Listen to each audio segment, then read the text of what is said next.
और central drugs standard control organisation ने बाकायदा एक लिस्ट जारी की है और पूरी डिटेल जारी करके बताया गया है कि कौन कौन सी वो दवाइयां हैं जो खराब हैं, जिनका इस्तेमाल अभी फिलहाल नहीं करना है। उस रिपोर्ट में कई ऐसी दवाओं का जिक्र किया गया है जिसका इस्तेमाल तकरीबन हर घर में होता है। वो दवाइयां कौन कौन सी हैं ये आपको बता दे रही हूँ।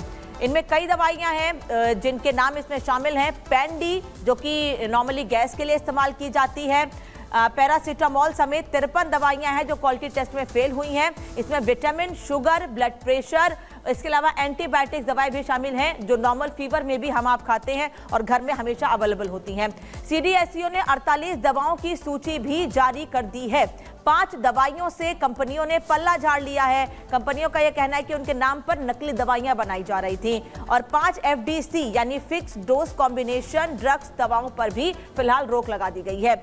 ऐसे में एक से ज्यादा दवा को मिलाकर बनाई जाती है यह एफडीसी, जिस पर पूरी तरीके से 5 दवाइयां हैं जिन पर पूरी तरीके से फिलहाल रोक लगा दी गई है। तो पैरासीटामोल समेत शुगर, ब्लड प्रेशर इसमें इस्तेमाल की जाने वाली और अमूमन सुबह शाम दवा से पहले जब लोग को प्रिस्क्राइब की जाती है तो उसके पहले गैस्ट्रिक की दवा दी जाती है पेन-डी और उसमें भी वो भी टेस्ट में फेल हुई है। उसके इस्तेमाल पर भी फिलहाल अभी कई सवाल खड़े हो रहे हैं। दवा खाना मजबूरी हो सकती है, शौक किसी का नहीं हो सकता है, लेकिन जब ऑर्गेनाइज तरीके से लोगों की मजबूरी का फायदा दवा कंपनियां उठाने लगे तो दवा कंपनियों पर कानूनी हथौड़ा चलाना मजबूरी बन जाता है। क्वालिटी टेस्ट में फेल होने वाली दवा कंपनियों के खिलाफ क्या है सरकार के पास कानूनी विकल्प, यह हमने सुप्रीम कोर्ट के वरिष्ठ अधिवक्ता से जानने की कोशिश की।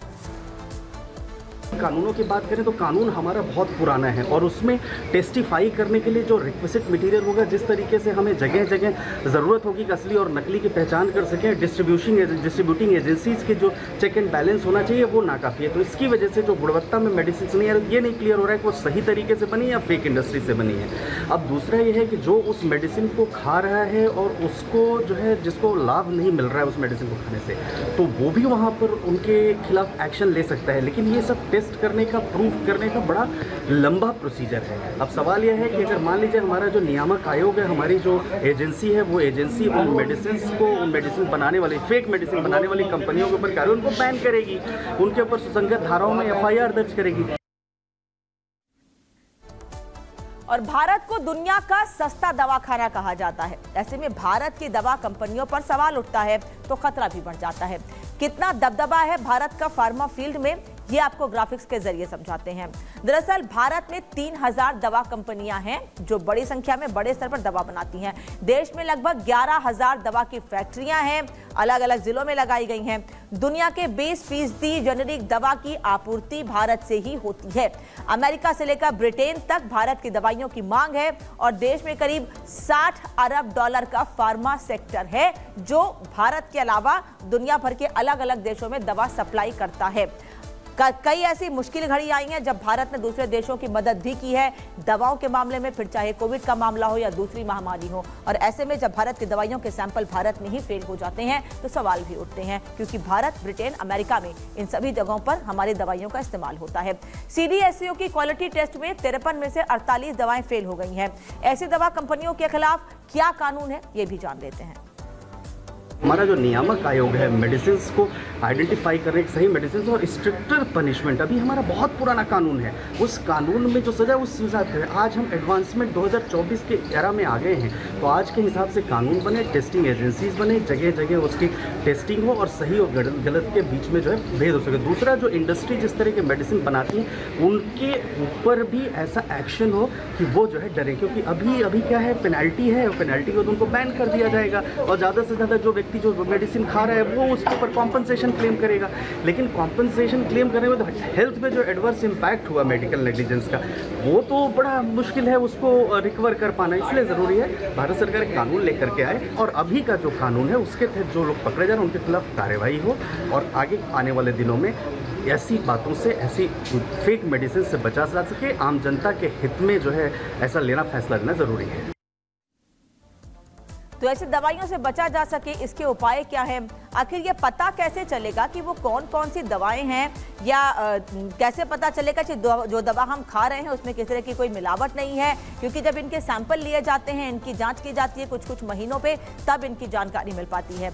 और ये कोई पहली बार नहीं है जब भारत में CDSCO ने इन दवाइयों के सैंपल लिए हों और इनके सैंपल फेल हुए हों। इसके पहले भी कई बड़ी दवा कंपनियों के सैंपल्स फेल हो चुके हैं और उस वक्त भी ये सवाल उठे हैं कि जब लोग दवा बड़ी संख्या में इस्तेमाल करते हैं, खाते हैं, जान बचाने के लिए, अपनी सेहत सुधारने के लिए दवा खाते हैं और जब उन दवा में ही मिलावट होती है। आप समझिए, खाने पीने की चीजों से लेकर दवा की चीजों में भी, दवा में भी मिलावट की जा रही है। तो ऐसे में खाने पीने की चीजों से लेकर जिससे हम अपनी सेहत सुधारना चाहते हैं, खाने की चीज चाहे वो हो या फिर दवा, सब में मिलावट होगी तो सेहत सुधरेगी कैसे? ये सबसे बड़ा सवाल है। आखिर क्यों नकली दवा बनाने वाली कंपनियों के खिलाफ अटेम्प्ट ऑफ मर्डर केस नहीं चलना चाहिए, ये भी जान लेते हैं वरिष्ठ वकील से। ये क्या है कि जब कोई डॉक्टर पर्ची पर मेडिसिन लिखता है, मेडिकल स्टोर पर जब आप वो मेडिसिन खरीदने के लिए जाते हैं तो आप एक ऐसे व्यक्ति हैं कि आपको नहीं पता है कि वो मेडिकल साइंस के हिसाब से कि वो दवाई सही है कि गलत है। आपको वो दवाई अतिशय डॉक्टर को देना, तो आपको टेस्ट करने का टाइम नहीं है। तो किससे मौत हुई? मैं डॉक्टर के नेग्लिजेंस से मौत हुई, गलत दवा एडमिनिस्ट्रेशन करने की वजह से मौत हुई, वो प्रूफ करने की एक बड़ी लंबी प्रक्रिया है। तो वो बाद में जब तक आप एक्शन लेंगे तब तक तो ज़रूरी है कि मार्केट में आने से पहले ऐसे जो मैन्युफैक्चरर्स हैं जो फेक मेडिसिन बना उनके ऊपर एक्शन हो, और अगर ऐसा पाया जाता है तो उनके ऊपर निश्चित तौर पर गैर इरादतन हत्या का मुकदमा चले। ऐसे प्रावधान कानून लेकर के आए तभी इसको हम रोक सकते हैं। अब सबसे बड़ा सवाल ये है कि जब दवाइयां हम आप इस्तेमाल करते हैं, जो दवाइयां हम खा रहे हैं वो टेस्ट में फेल हो रही हैं, कुछ दिनों बाद उसकी रिपोर्ट सामने आती है। हमने आपने जो दवाइयां खाई हैं वो कितनी नकली थी, उसमें कितनी मिलावट थी, वो सभी मानकों को पूरा करती थी, ये सवाल सबके जहन में है। ये कैसे पता चलेगा? और अब इन लोगों के खिलाफ, जो लोगों की जान से खिलवाड़ कर रहे हैं, उनके खिलाफ क्या कार्रवाई की जाएगी? नकली दवाइयों की बात तो हमने कर। स्वागत है आपका, मैं हूं आपके साथ अनामिका पांडे। आज हम 2 बजे खुलासा करने वाले हैं, बात करने वाले हैं उन दवा कंपनियों की जो आपकी और हमारी जान से खिलवाड़ कर रही हैं। देश में कई दवा कंपनियां ऐसी हैं जिनकी दवाएं क्वालिटी टेस्ट में पूरी तरह से फेल हो चुकी हैं। वो दवाएं जिन पर हम आप आंख बंद करके पूरी तरह से भरोसा करते हैं, वो दवाइयां फेल हो चुकी हैं।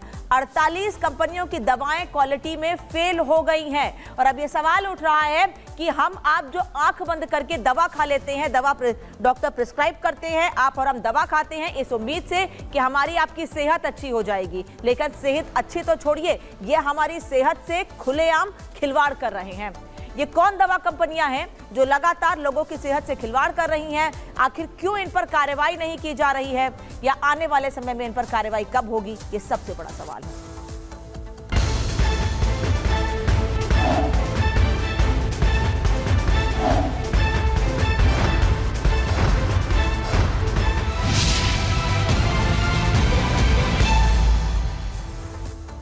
तो देश में 48 कंपनियों की दवाएं क्वालिटी टेस्ट में फेल हो गई हैं। टेस्ट में फेल होने वाली दवाएं कौन कौन सी बीमारियों में काम आती हैं, और आखिर कैसे सेहत से खिलवाड़ किया जा रहा है, जान से खिलवाड़ किया जा रहा है? याद कर लीजिए इस रिपोर्ट के जरिए कि वो कौन कौन सी दवाइयां हैं जो आपकी और हमारी सेहत से खिलवाड़ करने के लिए बनाई जा रही हैं, क्योंकि ये आपके हमारे सभी के बहुत काम आने वाली है।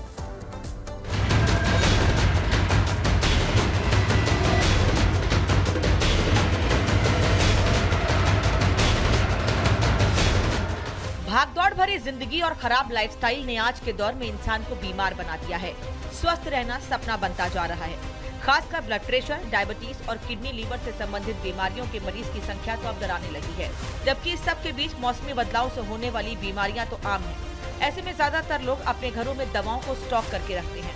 खासकर पैरासीटामोल और पेंटोसिड जैसी दवा तो आपको लगभग हर घर में मिल जाएगी।